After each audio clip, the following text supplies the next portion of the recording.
Greetings and peace. This is Dr. Lawrence Brown with another episode of Interfaith Issues. I'm coming to you today with a topic that might surprise a lot of you.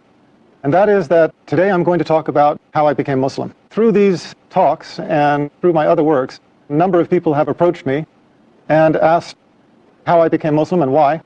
And if for no other reason than simply to tell the story once, answer everybody's questions, and let people know how I made this major change in my life and in my religion, I've decided to tell the story. The story takes us back to 1990.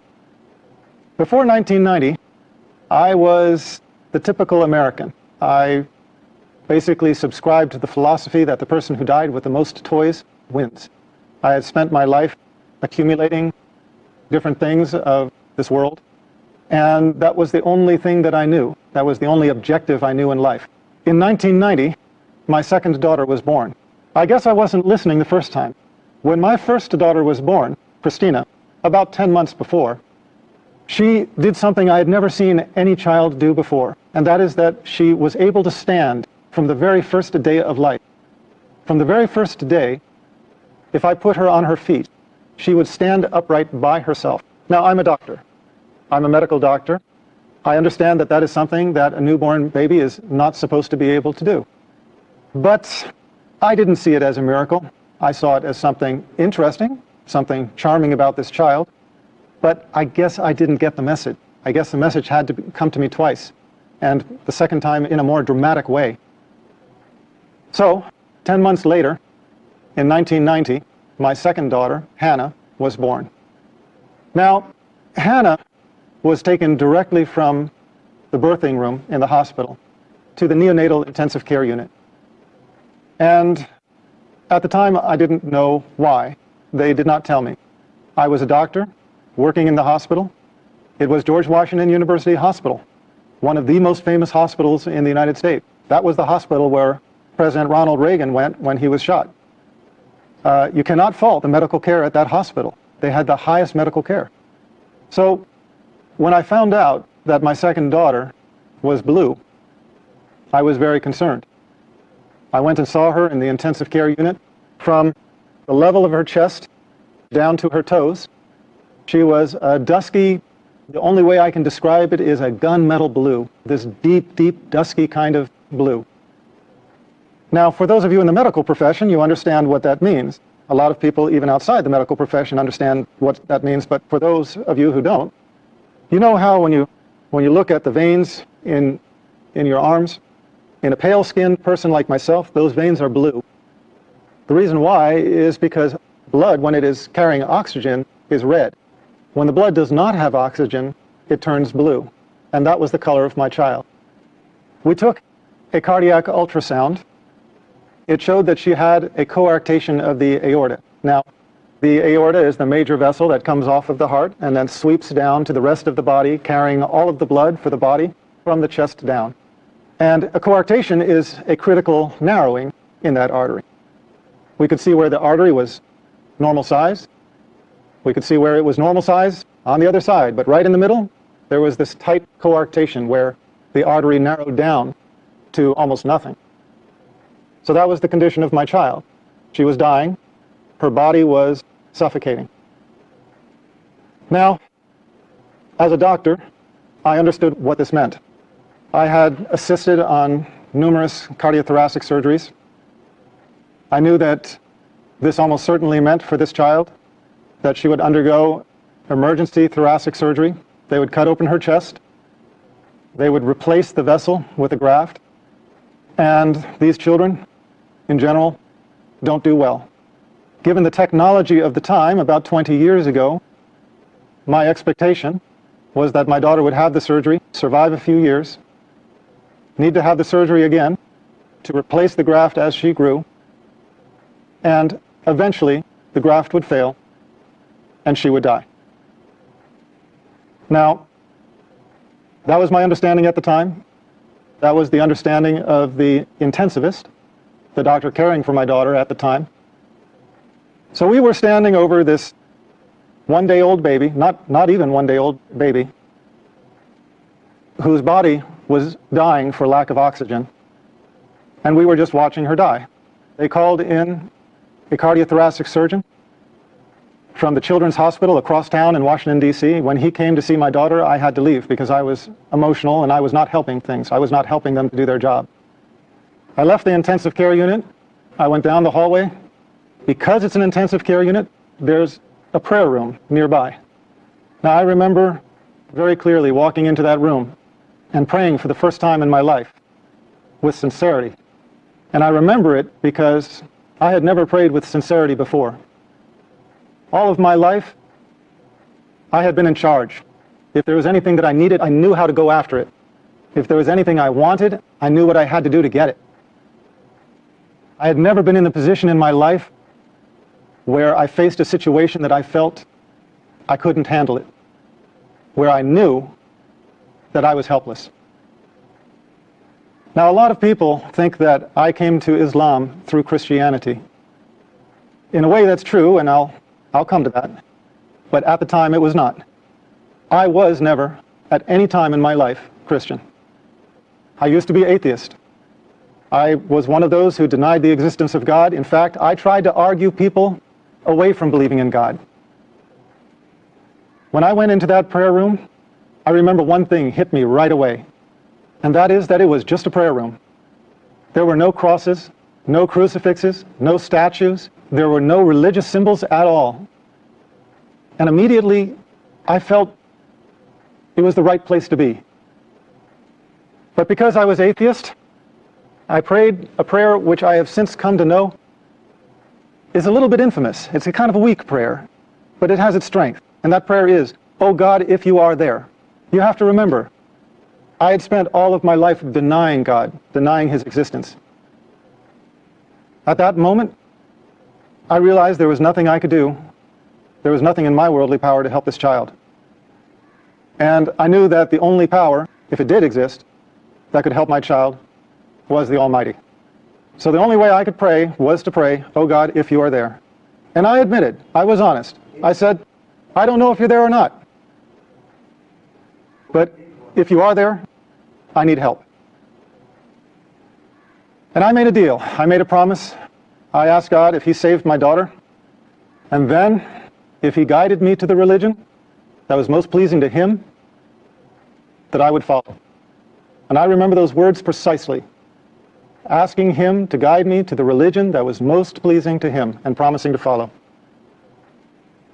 Well, I had been away for maybe 15 minutes. I walked back to the intensive care unit. When I entered the unit, the doctors were huddled around my daughter like a football team in the huddle. They were on the other side of the room at one end. When I walked in, they looked up at me, and I could see something had changed. When I walked up to them, the cardiothoracic surgeon just looked me in the eye and said she was going to be okay. The doctors around me did not understand it. He went on to give an explanation. He started talking about a patent ductus arteriosus and how he explained the fact that my daughter was going to be okay. And I looked around at the other doctors' faces, and I realized that I was not the only one that did not buy that explanation. And I realized that although that explanation worked for him, it just simply didn't work for me. I had prayed with sincerity for the first time in my life, and I could only believe that this was the hand of my Creator. We took an ultrasound before that showed this life-limiting condition. We took an ultrasound after, and she was completely stone-cold normal. She never had surgery. She never had medicine. She just went to becoming a completely normal child. As a matter of fact, she entered college this year. When I saw this miracle, I realized I had made a promise. And I realized that if I did not fulfill that promise, I would be blameworthy. So I started searching. I had promised my Creator that if he would guide me to the religion most pleasing to him, that I would follow. And the last thing I wanted was to die with that promise being unfulfilled. I would love to continue and finish the story all in one go, but we have an obligation to our sponsors, and so I ask you to be patient, bear with us. We're going to break for a few minutes. We'll be right back. Welcome back. This is Dr. Lawrence Brown again, speaking on the subject of my conversion to Islam. And I will just continue the story that I started, telling how and why I became Muslim. So, I started reading scriptures of a variety of religions. I studied Buddhism, Taoism, Shintoism, read into the Bhagavad Gita, started studying Hinduism, worked my way around to Judaism, Christianity, started working myself up the ladder of the revealed monotheistic religions. With each religion I encountered, I basically just came to the conclusion that, well, no, that's not it. It didn't take me long to decide against Buddhism, against Taoism, against Hinduism. That's why I ended up studying Judaism. When I studied Judaism, I felt, okay, now here there is some truth, but there are also some things that I did not believe. I found inconsistencies in the Old Testament, which we'll talk about in another show, inshallah. I found the prediction of 3 prophets to follow, and that obviously raised the question, well, if those prophets do not count as John the Baptist and Jesus Christ as the first 2 of those 3, who else could it be? So I moved on to Christianity. As I studied Christianity, I just was looking for the answer anywhere I could find it. I studied with the Southern Baptists, the Quakers, the Greek Orthodox, the Roman Catholics, Mormons, Seventh-day Adventists. My head is kind of swimming with all of the sects of Christianity that I approached for longer or shorter periods of time. And in the end, I could never get my answers. I would go to the priests having actually done something that very few Christians, in my experience, really do, and that is reading the Bible and questioning aspects of it. Now, please understand, I don't mean this to put down anybody out there. I don't mean this as a criticism to Christians who hold on to their faith, but I just mean to say that most Christians accept their faith unconditionally without really analyzing it. I found Jesus Christ calling himself the Son of Man, so I wanted the priest to tell me, why do Christians call him the Son of God if he called himself the Son of Man? I found Jesus Christ in 3 places asked, what is the most important commandment? And he said, know, O Israel, your God is one God. And I couldn't find the Trinity anywhere. I said, well, if the Trinity is not in the Bible, why are people teaching it? Why are people believing it? Why are people following it? Why are people professing it? And they said, well, it's First Epistle of John, chapter 5, verse 7. And I found out that that's a forgery. It doesn't exist in the original manuscripts, which is why it has been modified in the more modern Bibles. It is why you do not any longer find in the reputable Bibles published in modern day, you do not find it talking about the Father, the Son, and the Holy Spirit, and these 3 are one. You don't find that anymore, because the scholars of modern times have recognized that that was a misleading insertion. As Scofield's Reference Bible states, it's an interpolation. It's a misleading insertion. I wanted the priests to answer these questions for me, and I never found a single one of any sect anywhere who could. I felt almost more lost than before. I believed in what Jesus Christ taught. I believed that he was a prophet. I believed in God as one God. I believed that man's relation with God is direct, without intercessor. I believed that we are accountable for our actions. I could not believe that we carried the taint of original sin, a sin that we never committed. I was at odds with Trinitarian theology, but I was in agreement with everything Jesus Christ taught. And I found these 2 to be different, and no priest could explain this to me. For a couple of years, I was searching, not finding anything, because in the West, in America, really about the last religion most people even think to consider is Islam. It wasn't until I learned about Islam, about the Prophet Muhammad, peace be upon him, that everything suddenly made sense. Everything fell in place. The Old Testament's prediction of 3 prophets to follow, John the Baptist being 1, Jesus Christ being 2. Who is the 3rd? The Prophet of Islam, Muhammad, peace be upon him. Everything else fell in place. All of the teachings of Jesus Christ, his teaching that God is one, his teaching that the prophets, including himself, were men, his teaching that we are directly accountable to God, without intercessor, no saints in the way, no priests that you have to make confession to or seek absolution from. No, our account is directly to God, without intercessor. And I found the consistency in the creed throughout the chain of revelation. This was my reason for embracing Islam. I found in Islam the answer to my search in the continuity of the chain of revealed revelation. I found Islam as the conclusion in the chain of revelation. Now, that's my story. It's a very personal story, and maybe nobody benefits from it except for me. But it seems like everybody has a testimonial. And God guides who He wills. And if you are sincere, He will guide you to the straight path.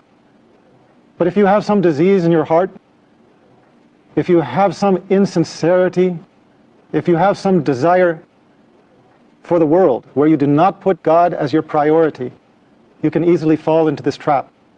You start out thanking God and you end up directing your worship to an element of His creation, worshiping the creation instead of the Creator. A few years later, as a doctor, I had a patient who had a son who was born with a lethal heart problem. It looked like he was going to die. She prayed to God. She asked for God to save her child, and she promised. Her child got better, the same as mine had. And you know what? She didn't keep her promise. She went back on it. And I guess that kind of concludes my story, because when I saw that, I realized that I didn't become Muslim because I'm so smart, because I figured it out, whereas somebody else maybe didn't. No. Here was this woman in the exact same situation. She was praying for the salvation of her child with a lethal heart defect, just as I had had a child with a lethal heart defect. And what was the difference between the two of us? The difference was simply that Allah guided me to Islam and made me sincere. And for whatever reason, she did not. She failed in her test. If there was one message I would send to the audience, it is just this.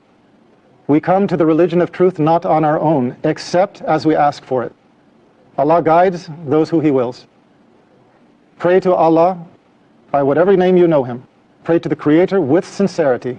Ask Him to guide you in your heart and in your mind to the religion of truth and to make you pleased with it. And you will find, if you are sincere, and if Allah answers your prayer, you will find that the religion of truth enters your heart. And inshallah, you will join us as a brother or sister in Islam. Thank you for being my audience on yet another episode, Interfaith Issues. We will continue again, inshallah, and I look forward to being with you then. Peace, and may God be with us all.